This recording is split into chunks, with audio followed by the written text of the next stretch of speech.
വർഷങ്ങൾക്ക് ശേഷം ആവേശം ഈ രണ്ട് സിനിമകളും ഏപ്രിൽ 11 തിയേറ്ററുകളിലെത്തി പോസിറ്റീവ് റെസ്പോൺസാണ് നേടിയത്.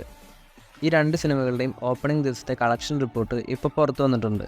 ഫഹദ് ഫാസിലിൻ്റെ ആക്ഷൻ കോമഡി ജോണറിൽ വന്ന ആവേശം കേരളത്തിൽ നിന്നും ഓപ്പണിംഗ് ദിവസം 3,50,00,000, റെസ്റ്റ് ഓഫ് ഇന്ത്യയിൽ നിന്നും 75 ലക്ഷവും ഓവർസീസിൽ നിന്നും 6,35,00,000 നേടിയിരിക്കുന്നത്. സിനിമയുടെ ആദ്യ ദിവസത്തെ ടോട്ടൽ വേൾഡ് വൈഡ് കളക്ഷനായിട്ട് പറയുന്നത് 10,60,00,000. ഇനി വർഷങ്ങൾക്ക് ശേഷം എന്ന സിനിമയുടെ ഓപ്പണിംഗ് ദിവസത്തെ കളക്ഷൻ എത്രയാണെന്ന് നോക്കാം. കേരളത്തിൽ നിന്നും ആദ്യ ദിവസം 3 കോടി രൂപയും റെസ്റ്റ് ഓഫ് ഇന്ത്യയിൽ നിന്നും 6,60,00,000 സിനിമ കളക്ഷനായിട്ട് നേടിയത്.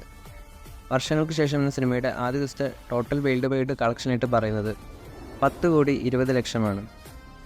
വർഷങ്ങൾക്ക് ശേഷം ആവേശം എന്നീ സിനിമകളോടൊപ്പം ക്ലാഷ് വെച്ച ചിത്രമാണ് ഉണ്ണിമുകുന്ദൻ്റെ ജയ് ഗണേഷ്. ഈ സിനിമയ്ക്ക് കുഴപ്പമില്ലാത്ത അഭിപ്രായങ്ങൾ വരുന്നുണ്ടെങ്കിലും ജയ് ഗണേഷ് ഡിസാസ്റ്റർ സ്റ്റാറ്റസിലേക്കാണ് പോകുന്നത്. ഇതിന് കാരണം ആവേശം വർഷങ്ങൾക്ക് ശേഷം എന്നീ സിനിമകളുടെ പോസിറ്റീവ് റെസ്പോൺസാണ്. കൂടുതൽ സിനിമകളുടെ അപ്ഡേറ്റുകളുമായി അടുത്തൊരു വീഡിയോയിൽ കാണാം.